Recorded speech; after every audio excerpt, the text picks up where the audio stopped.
માંડલ્ય ઋષિ હતા ને, માંડલ્ય ઋષિ એ ભગવાનનું તપસ્યા કરતા, ભજન કરતા અને આજીવન પોતાનું જીવન એવું બચપનથી કોઈ પાપ નહીં કરેલો, કોઈ કર્મ નહીં કરેલો, કોઈ ગુનો નહીં કરેલો. એમાં એક નગરમાં પોતે જાય છે, ધર્મશાળા સારી જોઈ, એકાંત જોયું, પોતે અહીંયા નિવાસ સ્થાન કરે છે અને રાત્રિના સુતા છે.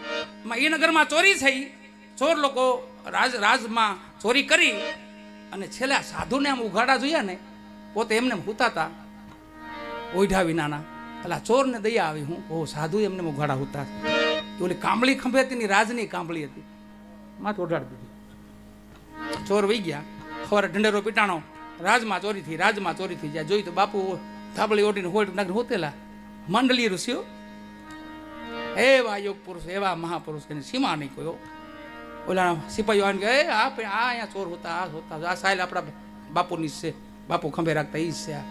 ઉપાડ્યા બાપુને સીધા, માંડલ્ય ઋષિ સીધા ઉપાડ્યા રાજમાં. બાપુ ચોર મળી ગયો, ચોર મળી ગયો.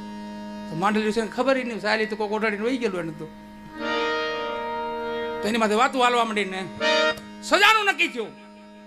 તો રાજાએ પરબારો જણા વિનાનો હુકમ કરી દીધો કે હાથ કાપી નાખો, ના એને ફાંસીનો હુકમ આપો. રાજાએ સીધો હુકમ કરી દીધો કે રાજનો ગુનેગાર છે, ફાંસી આપી દો. સાધુ ઉઠીને ચોરી કરે છે અને માંડલ્ય ઋષિને માછડે ચડાવ્યા. વાલા માછડે ચોટુભાઈ ચડાવ્યા ને તો પેલી ફાંસી દીધને તૂટી ગઈ. તો રાજાએ વિચાર કર્યો ફાંસી તૂટી. તો પ્રધાનો પાસે બીજા ઉભા કીધું, બાપુ બહુ જૂની થઈ ગઈ હતી, વરહોથી હતી, આ તો તૂટી જાય ને, હવે ચડાવો નવી ફાંસી ચડાવી અને પાછી ફાંસી દીધી, પાછી તૂટી. તો એ રાજા સમજી ગયો આ તો મારી ભૂલ થાય. સીધા મંડલીના પગમાં પીડ્યા. કાના મુખમાંથી કઈ શબ્દો નીકળી જાય ને મારા રાજનો ધનોત પુનોત નીકળી જાય, એની મોરેના પગ પકડી લઉં. પગ પકડ્યા ને કીધું પ્રભુ મને માફ કરજો, મારી ભૂલ થઈ ગઈ. તો આમ હાથ કર્યો, તને કઈ નથી કહેવાનું, પણ મારે યમરાજ પાસે જવું છે. હા તને કઈ નથી કહેવાનું, પણ આ ફાંસી મને દીધી કે નહીં, હવે યમરાજ છે ને હું સૌ. સીધા હાડે રાત આવ્યા વૈકુંઠમાં, સીધા ઇન્દ્રપુર સ્વર્ગપુરીમાં આવ્યા. સ્વર્ગમાં આવી અને સીધા યમરાજનો જ્યાં સિંહાસન તો ત્યાં ગયા. ચિત્રગુપ્તને કીધું મારો ચોપડો ખોલો, મારા ગુના બતાવો, મને ફાંસી શું કામ આપી. ચોપડા ખોલ્યા ને તો વિધાતા ને ચિત્રગુપ્ત ને યમરાજા. ચોપડો ખોલ્યો તો ચોપડામાં શું લખેલું હતું ખબર? બચપનમાં માંડલ્ય ઋષિ એક ટીટડું હતું, નાનું એવું પતંગિયું, એને હોયથી વિંધેલું, એને બચપનમાં હોયથી વિંધેલું. હવે એની સજા એને દેવાની હતી, સપનામાં ફાંસી દેવાની હતી, એમ હકીકત બની ગયું. તો એમાં લખેલું છે કે માંડલ્ય ઋષિને બચપનમાં એક ગુનો કરેલો, ટીડડું વિંધેલું એને સોયથી, એટલે એને સપનામાં ફાંસી દેવાની, એને બીવડાવી દેવાના. આ તો હકીકતની ફાંસી થઈ ગઈ. યમરાજને કે કેમ ફાંસી મળી? અને શ્રાપ આપ્યો. વાલાઓ યમરાજને શ્રાપ આપ્યો, તમે મૃત્યુલોકમાં જાઓ, બે અવતાર ધારણ કરો, એક નહીં બે. અને આવ્યા મૃત્યુલોકમાં. વાલાઓ એક ધર્મરાજા યુધિષ્ઠિર, ઈ પણ એનો અવતાર, અને એક વિદુર ભગત. સભામાં વિદુર ભગત વાત કરે છે. જઈ ધીંગાણાની વાત આવી ને, બાંધવાની વાત આવી ને કૌરવ પાંડવની, એ વિદુરનો ભાગ હતો. એમાં વિદુર ભાઈ હતા, એમના પાંડવના ભાઈ હતા. વિદુરનો ભાગ આવ્યો ને તો રાજ હાટુ લડાઈ હતી. વિદુર ભગતે કીધું કે ભાઈ તમારે બાંધવું બાંધો, આ રાજ હાટુ તમારે જે કરવું કરો. મારી એક અવડે ટીડડું ઈંધું હતું ને એમાં મારથી ખોટી સજા થઈ ગઈ ને માંડલ્યને, એમાં મારા બે અવતાર ભોગવવા પડે છે. હવે મારે કેટલું આમાં જોઈએ તો કેટલું ગુનો થાય, કે કેટલાક અવતાર મારે ભોગવવા પડે. મારે કાંઈ નહીં, હું તો જાત્રામાં જાઉં છું, તમે બાંધો તમ તારે. ઈ માંડલ્ય એ ગુનો જીવન ખોટી સજા દેવાઈ ગઈ, એમાં બે અવતાર ભોગવવા પડ્યા. માંડલ્ય ઋષિના જ બે અવતાર, યમરાજના જ બે અવતાર હતા, ધર્મરાજા યુધિષ્ઠિર અને વિદુર ભગત. ખાલી એટલી ભૂલ કરી કે એમાં ખાલી એવું સમજે ફેર થયું તો અહીંયા લગી આવું ઉપડ્યું ને આ બધું તમારું આ બધું થાય છે કે કાકાને મૂકવાનું નથી, ભાઈઓને મૂકવાનું નથી, બાપાને મૂકવાનું નથી, ગુરુને મૂકવાનું નથી. આમાં કેટલો ગુનો થાય કે મારે કાંઈ રાજને જોતું પાટે જોતું તો જાત્રામાં જાઉં છું. એ ધર્મરાજા વિદુર ભગત અને માંડલ્ય ઋષિનો શ્રાપ. એટલે અહીંયા અવસર મળ્યો છે તો હરિભજન કરી લઈ, સેવા કરી લઈ, સ્મરણ કરી લઈ, બે નામ લઈ લઈ ભગવાનના. બાકી છેલ્લે વેલા મોડું, વેલા મોડું, વેલા મોડું, કોઈ 5 દી વેલા, કોઈ મોડા, જાવું સત્ય સનાતન છે. એક ડોહીમાં હતા ને, ડોહીમાં પછી થાય ક્યાં બિચારો 80-90 વર્ષે સાણા વીણવા જાય, બોલો, હુંડો લઈને. એકદમ ખરાબ બપોરના સાણા વીણતા હતા ને એમાં હુંડો વધારે અડાઈનો ભરાઈ ગયો, સાણાનો ભરાઈ ગયો, ઊંસો ન થાય. ડોહીને કંટાળો આવ્યો. અરે ભગવાન મારા નાથ, કાળે નથી આવતો, એ કે મોતે નથી આવતો. તા યમરાજ હામાઈનું ઉભા રહ્યા. બોલો માં શું કામ છે માં? તો એની સામે જોઈને કે તમે કોણ છો? આગળ તો મન ન બોલાવ્યું, મારી મોત સૌ કાળ છો. એક લે લે દીકરા સારું છે તો આ હુંડો સડાય, હુંડો સડાય. મારો દીકરો હુંડો સડતો નથી, સડાય હુંડો. એમ કાળની વાતો થાય ખાલી. કાળ આવી જાય ખબર પડે. આ તો ભજન હોય ને, ભજનાનંદી આત્મા હોય ને, એના માટે મંગલ છે. બાકી મૂર્ખ માટે અમંગલ છે. મૂર્ખા પોકો માંડ રોવે. બાકી મંગલ્ય છે, મૂર્ત છે ને, મૃત્યુ છે ને, એ તો મોક્ષનો દ્વાર છે.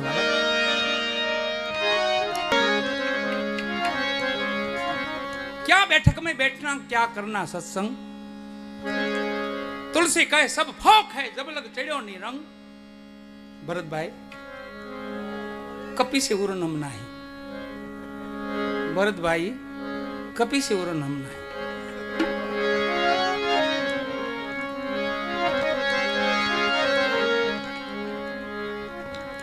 એક ભક્તરાજ છે ને, ભ્રમણ કરતા કરતા ચોરે આવીને આસન જમાયું ચોરે, અને ભૂખ લાગી બરાબર ને, બહુ ભૂખ લાગી. ભગત કે કોઈ દર્શન કરવા આવે તો મેળ પડી જાય કે. એમાં ભક્તો આવ્યા દર્શન કરવા. જય સિયારામ ભગત બાપા, જય સિયારામ બાપા, જય સિયારામ. આવો આવો બેહો બેહો. ભગત બાપા કઈ બાજુથી આવો છો? બાપા આમ ભ્રમણ કરતો કરતો હાલો, આજની રાત અહીંયા રોકાવી છે રામજી મંદિરમાં.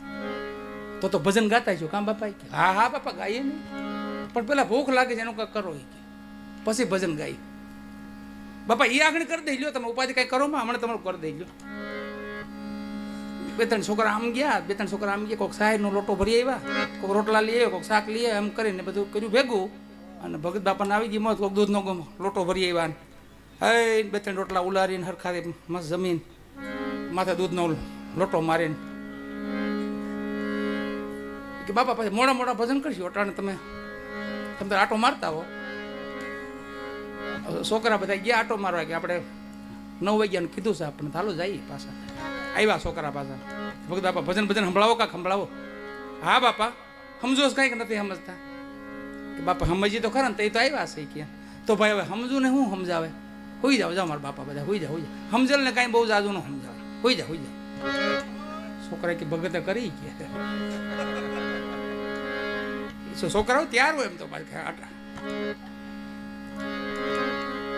અત્યારના છોકરા પાસે એમ બહુ જૂના નહીં, નવા છોકરા કે કામ કરો, હજી 15 જણાને પાછા મોકલો, અને પૂછે તો એમ કહેજો નથી સમજતા કાંઈ. આગળ ખબર પડી જાય. તો 15 છોકરા પાછા આવ્યા. એ રામ રામ બાપા, એ રામ રામ. બેહો બેહો બાપા, બેહો. હું બાપા કાંઈ ભજન વાણી વાણી કંઈ સંભળાવો બાપા? હા બાપા ગાઈએ ને. હું કાંઈ જાણો કે નથી જાણતા? બાપા આરામ કાંઈ જાણતા હોય તાક તો ન જાણતા ને શું જણાવવાનું હોય? હાલો હોઈ જાઓ એમ કરી ગોદડું ખેંચી હોઈ ગયા. બોલો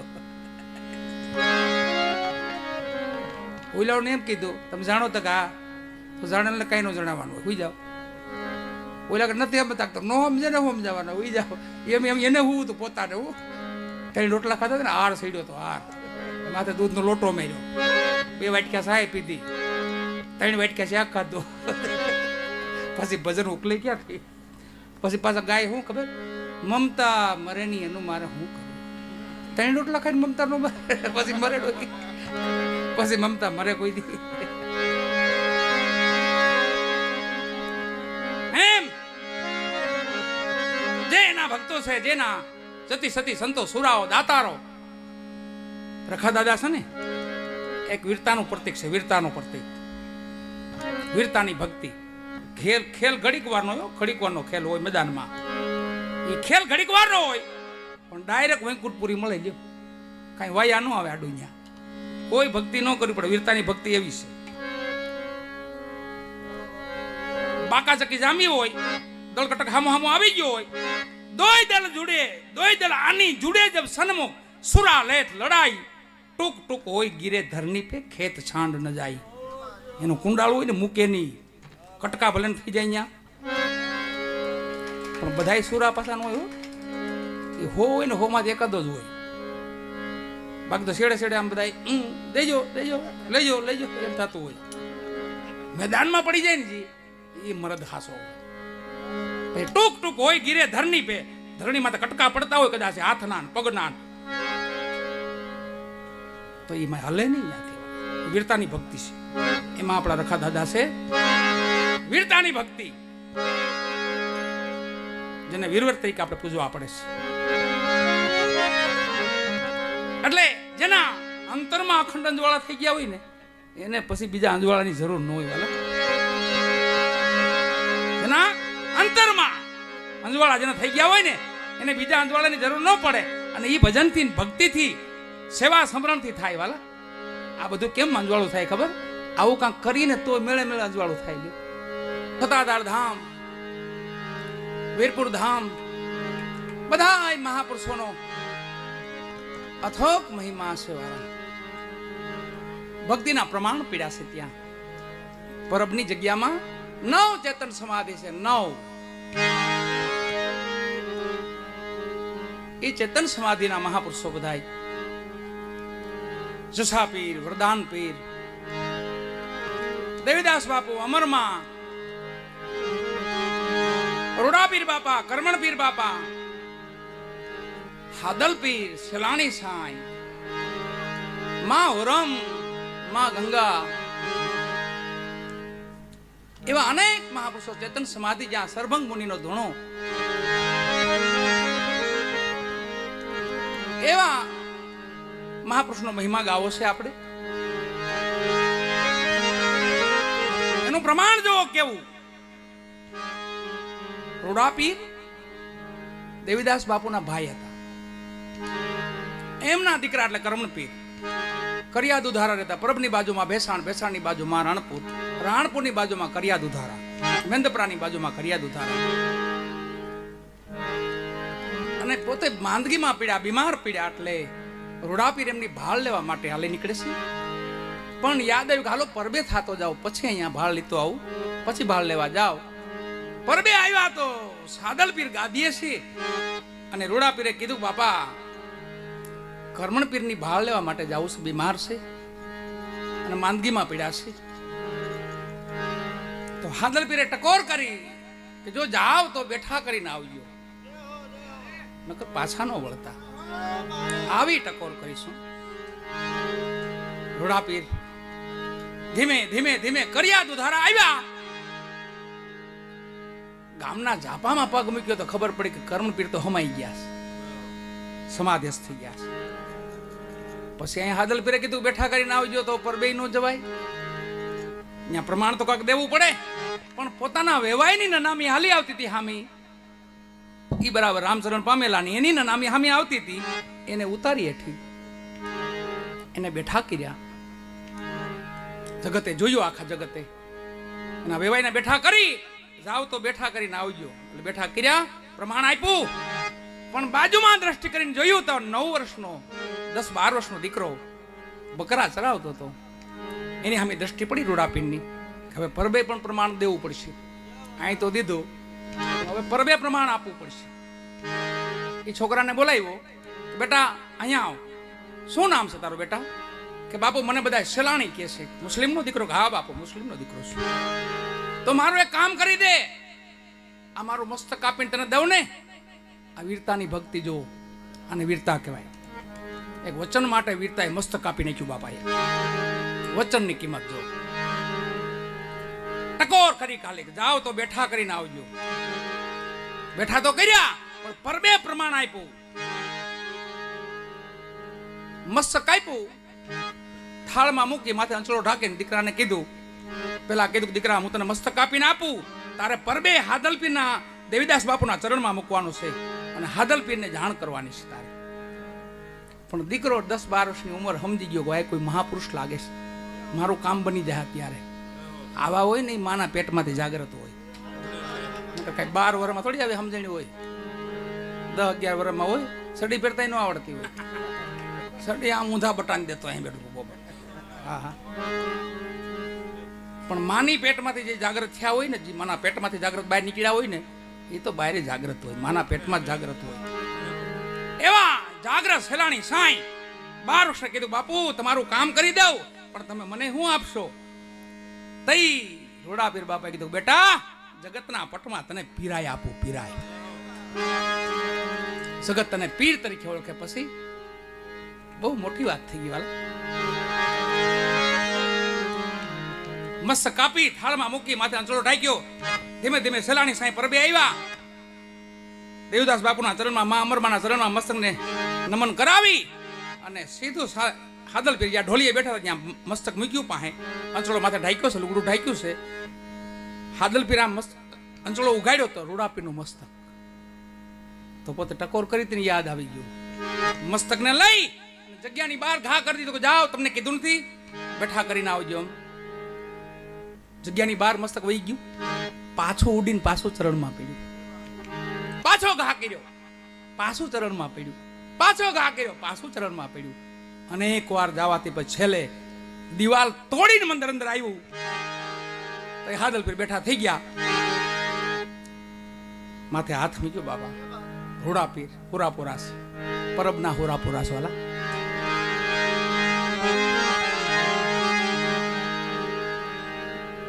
પછી હાદલપીર ઓલા દીકરાને કીધું, બેટા તું કોણ છો? આ લીએ હોય તું કોણ? કે બાપુ હું તો સેલાણી છું, મને બધા સેલાણી કહે છે. મુસ્લિમ નો દીકરો? કે હા બાપુ. ન્યા હું કરીશો? બાપા ન્યા તો ઘેટા બકરાને ચડાવું છું, ધોરા ચડાવું છું. તો બેટા અહીંયા કામ કરીને માં ગવત્રી ઘણી છે, આપણે અહીંયા સેવા કરીને અહીં રોકાઈ ગયા. અને રોકાઈ ગયા સેલાણી સાંઈ. 15 થી 17, 18 વર્ષની ઉંમર થઈ અને ધોરાજીમાં મુસ્લિમો હેરાન કરતા હતા. માં ઓરમ હતા, એ પણ મુસ્લિમ હતા, પણ દેવીદાસ બાપુના ભગત હતા. એટલે મુસ્લિમ લોકોને ક્યાંય રહેવાનો દે, ટકવાનો દે, બેહવાનો દે ક્યાંય, અને હેરાન કરી રાખે. ઈ હાદલપીને ખબર પડી ને સેલાણીને કીધું કે ધોરાજીના મુસ્લિમો છે, ઈ આપણી માં હુરમને હેરાન બહુ કરે છે. હા, એક કામ કરો, માને અહીંયા લઈ આવો, જાઓ, હવે ધોરાજી નથી રહેવું. સેલાણી સાહેબ યુવા અવસ્થા થઈ, 15, 16, 17 વર્ષની ઉંમર થઈ અને આયલા ધીમે ધીમે ધીમે ધોરાજી આવ્યું.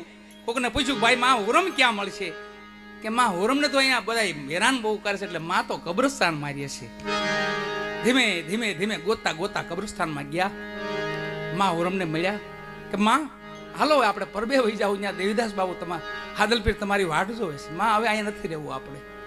થઈ માં હુરમ કે બેટા સેલાણી અહીંયા દેવીદા ભેગો છે, ન્યાય દેવીદા ભેગો છે, હવે થોડોક સમય છે, થોડુંક જીવન છે, બેટા હું અડિયું કાઢવી. હજી વાત એટલી હાલે છે બેયને. એટલામાં તો 500 મુસ્લિમો આવ્યા. એક જનાજો ખંભે અને જનાજો બરાબર કબ્રસ્તાનમાં ઉતાર્યો. અને સેલાણી સાંઈ હામું માં હુરમ હામી નજર પડી. થોડા ક્રોધી થયા. હું કાયમ તો એકને ભાળતા હતા, તો 2 થયા ભેગા આવી ગયા. 2 મુસ્લિમ પાસે આ તો 2 થયા આવી ગયા. હજી ઈ બધા આમ મિનિટ કાક બોલવાનું, 2 વાત કરવાનું, કહેવાનું વિચારે છે. એની મોર સેલાણી સાંઈએ કીધું માં હુરમને, માં ઘડીક બેહું અહીંયા, હું આ લોકોને 2 વાત કરતો હોઉં. 500 મુસ્લિમો ઉભા હતા. ત્યાં જઈને કીધું, ભાઈ આ ડોહીને હું કામ હેરાન કરો છો? આ માને હું કામ હેરાન કરો છો? અને રામ ને રહીમાન તમે એક કરી જાણો, સમૃદ્ધ સુધરે મનખા મેરા, તુહી નબીજી. ક્યાં જુદું છે બધું? એ તો અહીંયા આવ્યા પછી વાડા પીડ્યા, બાકી વાડા ક્યાં છે? માના પેટમાં બધા હરખા જ હોય. બહાર નીકળ્યા પછી બધો થોડોક ફેરફાર થાય.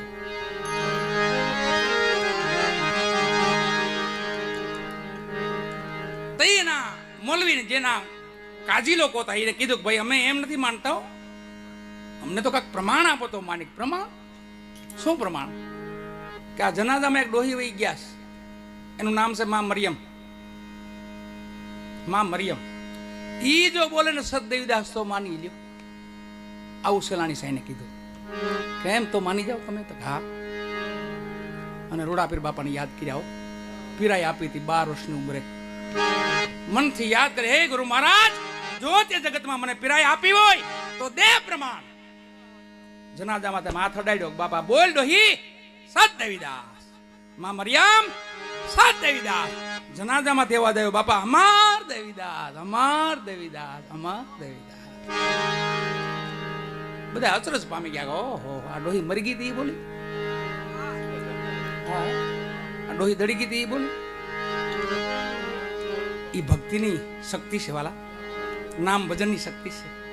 આપણે દાદાનું ભજન કરીને ધાર્યા કામ થાય, આપણા ભગવાનનું ભજન કરીને ધાર્યા કામ થાય, માં ભગવતીની ભક્તિ કરીને ધાર્યા કામ થાય. તમે વિચારો એ કામ થાય, પછી વાત કરી. પણ ભક્તિ કરવી તો આપણી ફરજ છે. અને પછી સેલાણી સાંઈ કીધું, બાપા હવે ઉભા રહ્યો મારા બાપ, હવે ઘડીક વાર ઉભા રહ્યો. આ ડોહી તો તાજી મરી ગઈ છે કે, ડોહી તો તાજી છે. આ કબરું કેટલાક વર્ષની છે? એ કોક તો 2000 વર્ષની, કોક 5000 વર્ષની, કોક 3000 વર્ષની. 450 કબરું હતી. હજી હાલમાં ધોરાજીમાં છે. જે કબર માતાજીના હાથ મૂકે ને બાપા બોલો, બાપા અંદર પીડ્યા હોય સાત દેવીદા, કબર માંથી અવાજ આવે, અમાર દેવીદા, અમાર દેવીદા, અમાર દેવીદા. કબર માંથી અવાજ આવ્યો. જે કબર માંથી હાથ મૂકે ને બોલો બાપા સાત દેવીદા, અમાર દેવીદા, અમાર દેવીદા, અમાર દેવીદા.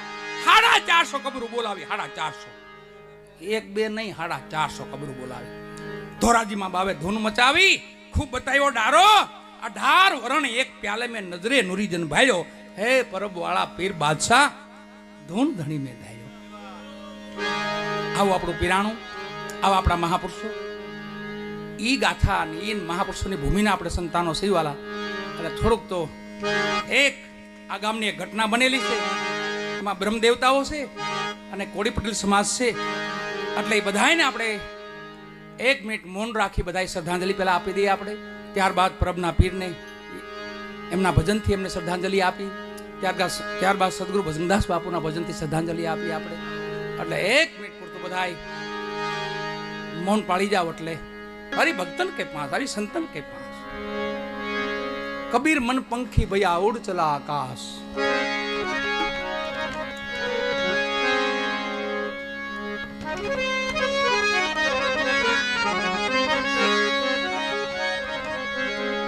અહીંયા આ ભજનો બધા આપણે જે આત્માઓ સતલોક ગયા છે, રામચરણ પાયમાં છે, એમને આપણે શ્રદ્ધાંજલિ રૂપે આ ભજનો બધા આપીએ છીએ.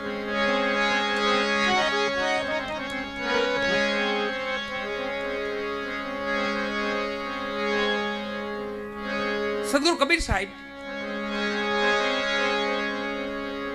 આજે 500-550 વર્ષ પહેલા બધા મહાપુરુષોની સંગાથે કબીર સાહેબ હતા. મહાત્મા તુલસીદાસજી હતા, મીરાબાઈ હતા, કબીર સાહેબ હતા, મહાત્મા રોહિદાસજી હતા, ધણી રામદેવજી મહારાજની હાજરી, દેવાજ પંડિતની હાજરી. એ સમકક્ષામાં મહાપુરુષો બધા, એમાં કબીર સાહેબ સાહેબ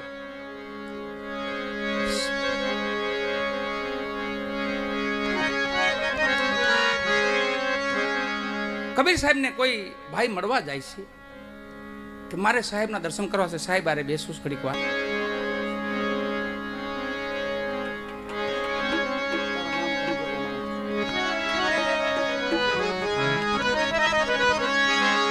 અહીંયા સદગુરુ ભજનદાસ બાપાની ભૂમિ છે આપણી. આ એક મહાપુરુષ બાપા સીતારામ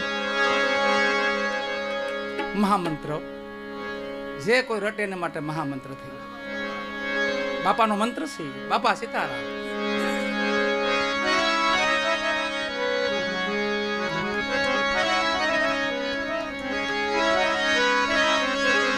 અનેક પ્રમાણો છે આપણા મહાપુરુષના, સદગુરુ ભજનદાસ બાપાના અનેક પ્રમાણો છે. બાપાથી જે નજીક રહ્યા હોય ને એને ખ્યાલ હોય બધું વાલા. આપણે બહુ દૂર નથી જવું, પણ નજીક જ છે હાવાલા.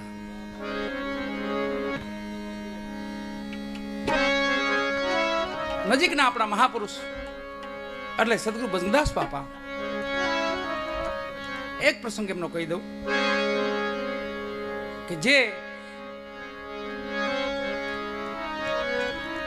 બાપાએ ભજન રાખ્યા, ભજન બાપાનું જીવન જ ભજન હતું, બાપા પોતે જ ભજન હતું.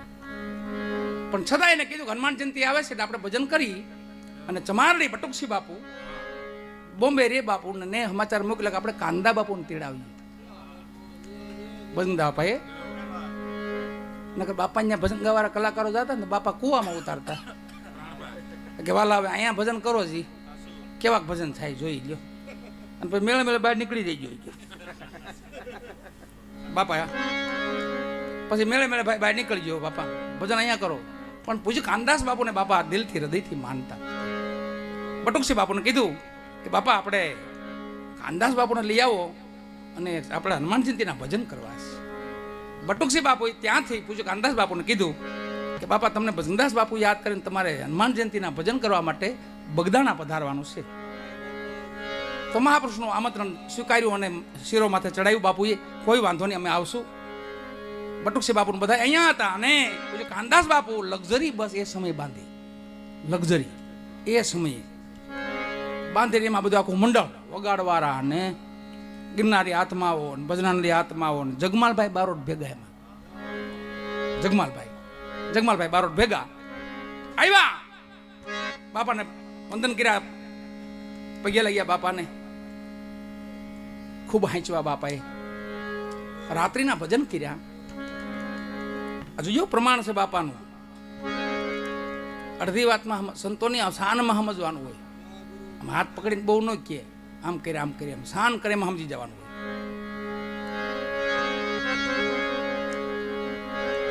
આખી રાત ભજન ચાલુ છે અને એમાં ભોલે તેરી જટા મેં બહેતે હે ગંગધારા. પછી કાનદાસ બાપુએ ભજન ગાયું અને બાપાને કુદરતી અંદરથી મોજ છૂટી વાલા. પોતે ઊભા થઈ ગયા, નાચવા માંડ્યા. હર ભોલે તેરી જટા મેં, હર ભોલે તે. બાપુને વારંવાર કે બસ આ જ ભજન ગાઓ, બીજું ભજન નહીં કોઈ. કાનદાસ બાપુનું હવે સામે મૂર્તિ જો તમારે રડાભેર મૂર્તિ. અને પૂછ્યું બાપાનો ભાવ જોયો ને એટલે એકનું ભજન એને 13 વાર ગાયું. બાપા એ ભજનમાં નાચ્યા આટલા, ખૂબ આનંદ કર્યો બાપાએ. પાછા એક દી કાનદાસ બાપુને બધા રોક્યા, બાપા હવે રોકાવા નથી. રોકાણા. બીજા દી વિદાય લીધી અને લક્ઝરી બસ ઉપડી. હજી પાલીતાણાના વણાકમાં પોગે ને, પાલીતાણા વેટતા સિહોર બાજુ બસ વળી અને જગમાલભાઈથી બોલાઈ ગયું કે બાપાએ આપણને રાજી ન કર્યા કાંઈ. લક્ઝરી બસમાં બોલ્યા હોય આવું. પૂછ્યું કાનદાસ બાપુને કીધું બાપા આનંદ બહુ કર્યો, મજા ખૂબ આવી, પણ રાજી ન કર્યા. એ અહીંયા સદગુરુ વજનદાસ બાપાને અહીંયા ખબર પડી ગઈ. તન કી જાણે મન કી જાણે, જાણે ચિત કી જોરી, ઉનકે આગે ક્યાં छिपाए जिनके हाथ में जीवन डोरी. હે બાપાએ મનમાં જાણી ગયા કે ઓહો મારી. અને ડાયરેક્ટ સીધું બટુકસિંહ બાપુને બોલે બાપુ અહીંયા આવો, આવલી લક્ઝરી જાય ને પાછી વાળો. અને બાપાએ બટુકસિંહ બાપુએ બુલેટને હાંક્યું, લક્ઝરીને વાળીને પાછી લઈ આવ્યો. સિંહોરજી પોગું થઈ ત્યાં લક્ઝરી પાછી વાળી. બાપા પાછા બોલાવે હાલો. તો આ મહાપુરુષો બધા હાલો બાપા આવ્યા, પાછા રોક્યા, ખૂબ ખવડાવ્યું. સવારે કાનદાસ બાપુને અને ભાઈ શ્રી જગમાલભાઈને બેને બોલાવ્યા. 51,000 રૂપિયાનો કોરી નોટો બેંકમાં નહોતી સમયે. બાપાની મંડીમાં તે કોરી નોટો કાઢી 51,000 રૂપિયા પૂછ્યું કાનદાસ બાપુને આપ્યો અને 25,000 રૂપિયા જગમાલભાઈને આપ્યો. લ્યો બાપા હવે રાજી. બોલાવણું તું આ ને એ બધું પાકું કર્યું બાપાએ. આને પ્રમાણ કહેવાય. ઈશ્વર ભજનદાસ બાપા હતા. 51,000 રૂપિયા પૂછ્યું કાનદાસ બાપુને. એ સમયનો 51,000 એટલે 51 લાખ જેવા થાય. આઠાણાની પાવલીની કિંમત હતી ને, ઈટાણાની વાત કરું છું. પાવલી છોકરાને વાપરવા આપી તો 3 દી તો આમ હામું ન જોઈ છોકરા હામું. પાવલી દીધી 3 દી બોલ્યા રાખી. એવો સમય. એ સમયમાં 51,000 રૂપિયા પૂછ્યું કાનદાસ બાપુને અને 25,000 રૂપિયા જગમાલભાઈને. લક્ઝરીમાં બેઠા પછી કાનદાસ બાપુ જગમાલભાઈને કીધું લ્યો રાજી કરી દીધા. નો બોલતા હોય તો કે પાછો વળવું પડ્યું નહીં કે. મહાપુરુષ પાયના આશીર્વાદ લેવાના હોય. મહાપુરુષની દ્રષ્ટિ આપણી માથે ખાલી દયાની દ્રષ્ટિ પડી જાય ને તો ઘણું કહેવાલા. માતા પિતાના પણ આશીર્વાદ લેવાના, ગુરુના પણ આશીર્વાદ લેવાના. ત્યાં ધન કમાવાની કોઈ આશા